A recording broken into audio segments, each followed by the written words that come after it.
Good morning students, I am नज़र। और हमने जैसे पहले टेंस पढ़ा प्रेजेंट इंडेफिनिट, तो आज हम उससे अगला जो टेंस है प्रेजेंट में वो पढ़ेंगे और उसका नाम है प्रेजेंट कॉन्टिन्यूअस टेंस।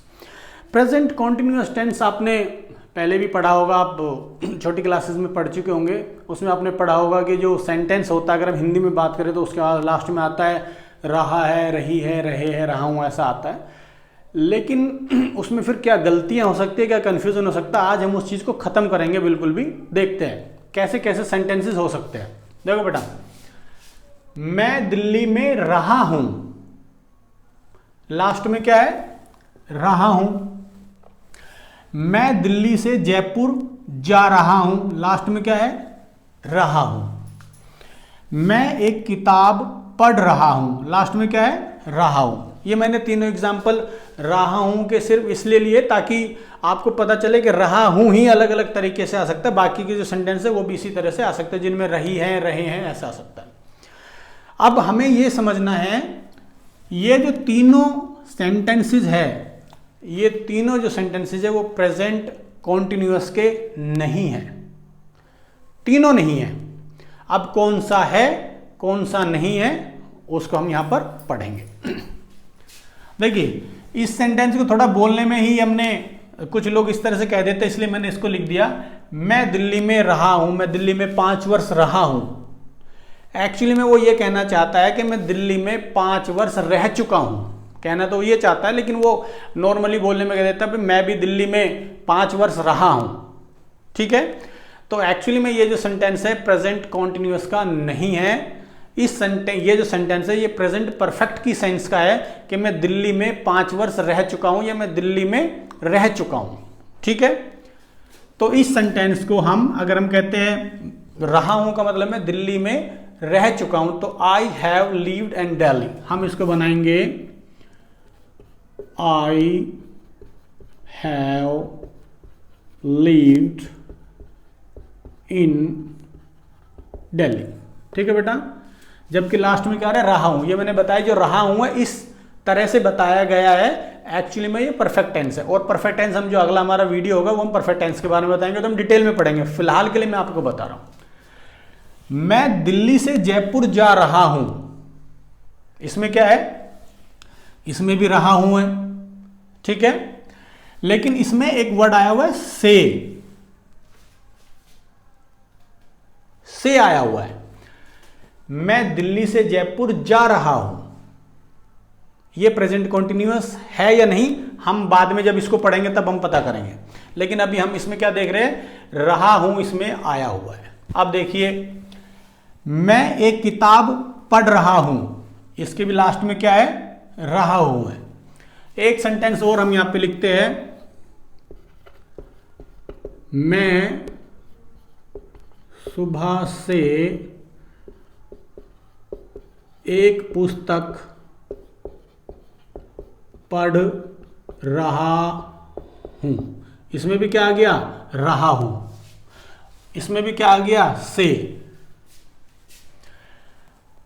तो बेटा रहा हूं, रहा हूं, रहा हूं, हम इस चीज को बिल्कुल अलग करना चाह रहे हैं। ठीक है, देखिए, मैं एक किताब पढ़ रहा हूं, ये तो हमने पहले पढ़ा, रहा हूं, रहे हैं, तो ये कॉन्टिन्यूअस है, इसमें कोई दिक्कत नहीं है। तो ये जो है हमारा, हम इसको, ये है प्रेजेंट कॉन्टिन्यूअस टेंस, डन, कोई दिक्कत नहीं है।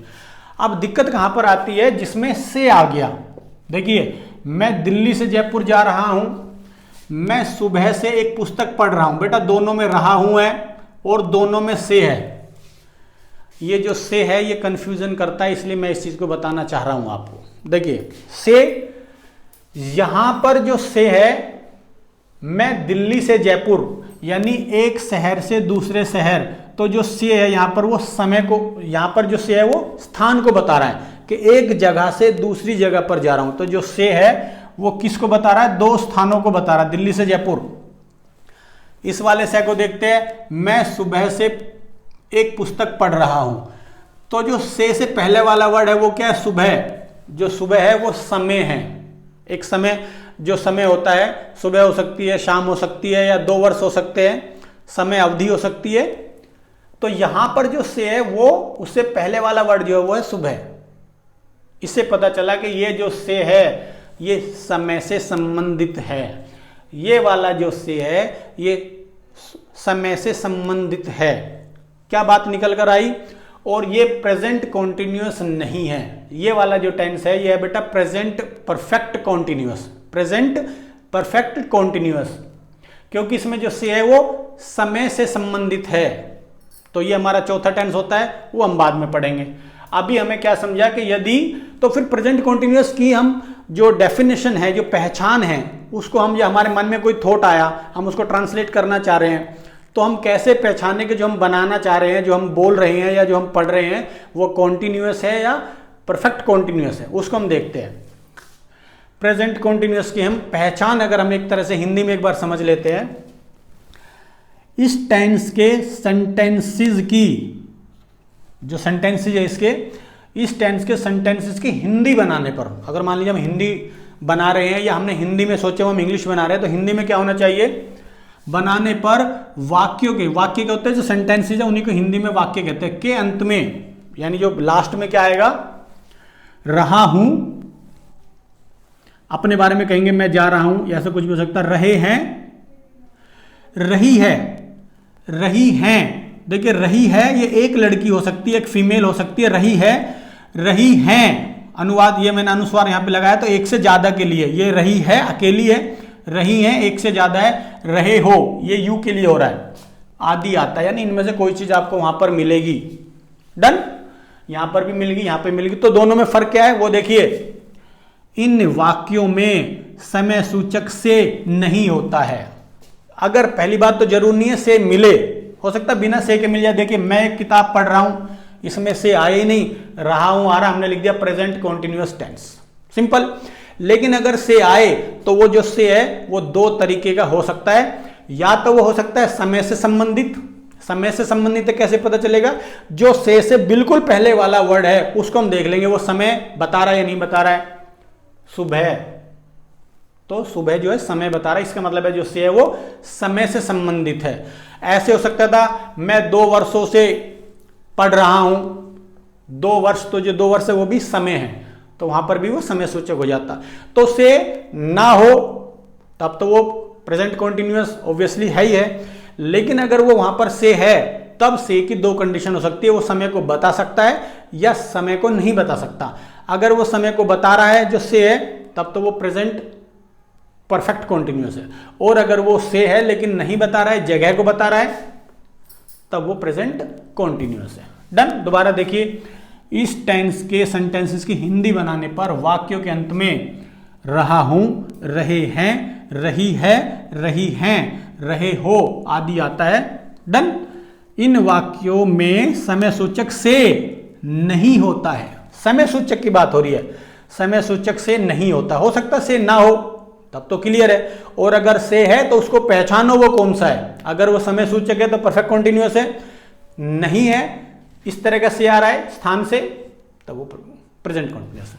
डन, अब हम बेटा बिल्कुल आगे का बिल्कुल मलाई है, इसमें कुछ भी नहीं है। बनावट क्या है? सिंपल सेंटेंसेस में आपने पढ़ा होगा, सब्जेक्ट आता है बेटा, सब्जेक्ट के बाद जो हेल्पिंग वर्ब है वो है इज, एम, आर के बाद वर्ब की 4th फॉर्म लिख सकते हैं आप, या वर्ब की 1st फॉर्म के साथ आईएनजी। जो वर्ब की 1st फॉर्म के साथ आईएनजी है उसको वर्ब की 4th फॉर्म भी कहते हैं। तो आप या तो वर्ब की 1st फॉर्म के साथ आईएनजी लिख लें या वर्ब की 4th फॉर्म लिख लें, दोनों ठीक है। उसके बाद आप यहां पर ऑब्जेक्ट लिख देंगे। अब हम एग्जांपल लेते हैं। अब आपको ये इज एम आर, या हम आपको जो एम है वो आता है सब्जेक्ट आई के साथ, इज आता है वो सिंगुलर के साथ आता है, और जो आर है वो आता है प्लूरल के साथ। अब यहाँ पे ध्यान देना, प्लूरल में जो यू है वो हम उसको प्लूरल ही मानेंगे, प्लूरल या यू हो सकता है।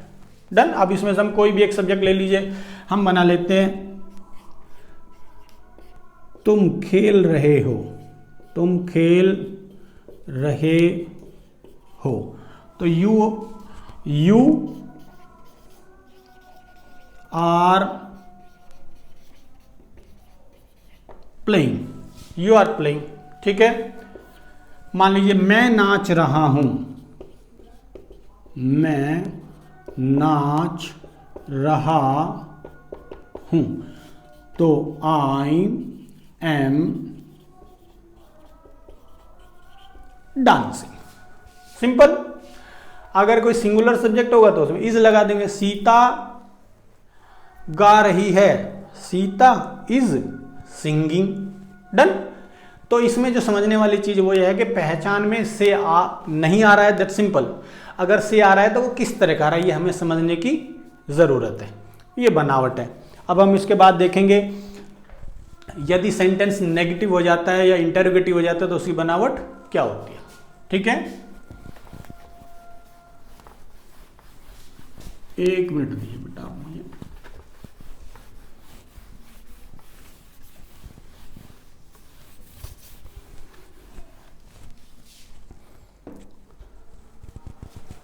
उसमें आप कहीं जी आपने इसका नहीं बताया।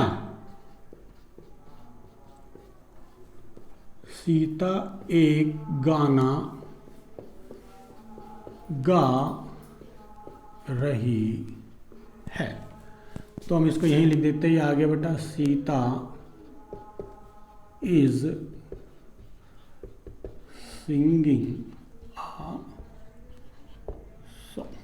ठीक है, सिंपल। जो नेगेटिव सेंटेंसेस होते हैं जिसमें किसी बात के लिए, किसी चीज के लिए मनाही की जाती है, मना कर दी जाती है, वो नेगेटिव होता है। बिल्कुल सिंपल बनावट है। इसमें भी सब्जेक्ट प्लस इज आ सकता है, या एम आ सकता है, या आर आ सकता है। फिर उसके बाद नोट आ जाएगा क्योंकि मना कर रहे हैं हम। ठीक है, फिर वर्ब की फोर्थ फॉर्म लिख रहा हूं, यानी वर्ब की फर्स्ट फॉर्म के साथ आईएनजी। फिर हम ऑब्जेक्ट लिख देंगे। ठीक है, देखिए मान लीजिए हम इसी को बनाते हैं। सीता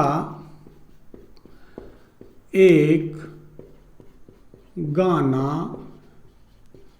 नहीं गा रही है, तो ये आ गया सीता इज नॉट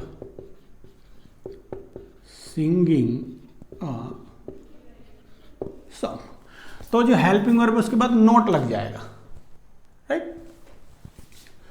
अब मान लीजिए तुम, या ये आप भी हो सकता है। इंग्लिश में वो यू रहेगा। हमें कहना है कि आप एक पुस्तक पढ़ रहे हो, आप एक पुस्तक पढ़ रहे हो। यू आर, सॉरी ये बेटा एक पुस्तक नहीं पढ़ रहे हो, एक पुस्तक नहीं पढ़ रहे हो। हम नेगेटिव की बात कर रहे हैं, तो क्या होगा ये you are not reading book. ठीक है, तुम या आप एक पुस्तक नहीं पढ़ रहे हो, तो you are not reading a book. Interrogative में क्या होगा वो देख लेते हैं। इसमें क्या जो हेल्पिंग वर्ब है वो पहले आ जाएगी, या तो एम आ जाएगा, या आर आ जाएगा, या इज आ जाएगा। यहाँ पर एक चीज़ का ध्यान दीजिए, इन तीनों में मैंने जो पहला लेटर है वो कैपिटल कर दिया क्योंकि हम इसको सबसे पहले लिखने वाले हैं, जबकि यहाँ पर ऐसा नहीं था, स्मॉल लिखा हुआ। तो इन चीज़ों का ध्यान दें। उसके बाद सब्जेक्ट होगा, उसके बाद वर्ब की फोर्थ फॉर्म होगी, फिर ऑब्जेक्ट होगा क्वेश्चन मार्क। मान लीजिए हम क्या सीता एक गाना गा रही है, तो सीता एक लड़की है, तो यहां पे आएगा is Sita singing a song. इसको बना लेते हैं क्या तुम एक पुस्तक पढ़ रहे हो? तो ये हो जाएगा are you reading a book. ठीक है, इस तरह से आप बना सकते हैं। तो कुछ सेंटेंसेस बनाकर आप खुद प्रैक्टिस करें। अगर आपको कोई डाउट्स हो आप पूछ सकते हैं, कमेंट्स में पूछ सकते हैं। अब कुछ कहेंगे कि अगर ये डबल नेगेटिव हो जाता है या इंटेरोगेटिव प्लस नेगेटिव हो जाता है, मैं इसको ज़्यादा कॉम्प्लेक्स नहीं बनाना चाह रहा हूँ, इसलिए मैंने वो चीज़ें नहीं लिखी है। मैं चाहूँगा कि जब हम एक बार वी आर डन, जब हम सारे टेंसेस एक बार पढ़ लेंगे तब उस टॉपिक को हम अलग से कवर करेंगे। ये डबल इंटेरोगेटिव हो जाता है तो हम क्या करते हैं, इंटेरोगेटिव प्लस नेगेटिव हो जाता है तब हम क्या करते हैं, ताकि जो चीज़ें थोड़ी सी सिंपल रहें। ठीक है, और यदि आप इस चैनल पर पहली बार आए तो आप इस चैनल को सब्सक्राइब करें, और वीडियो आपको कैसा लगा लाइक करें, कमेंट्स करके बताएं, और अपने दोस्तों के साथ शेयर करें। जो आपके दोस्त हैं, छोटे भाई बहन हैं, जिनको ये ज़रूरत इस तरह की आपको लगता है कि उनके लिए चीज़ हेल्पफुल होगी, तो आप उन तक पहुँचाएँ। Thank you, bye bye, have a good day.